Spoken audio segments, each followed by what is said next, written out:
猫は寝る際、体温を保つために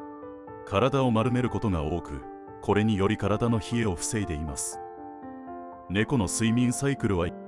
約15分から30分で、短時間の睡眠を繰り返すことが多いです。猫は音の振動を感じ取ることで、寝ている間でも周囲の危険を察知する能力があります。猫は環境が変わると、ストレスを感じて睡眠パターンが乱れることがあるため、安心感のある場所を好みます。猫の夢の中では、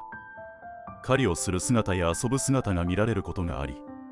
これは本能的な行動を反映しています。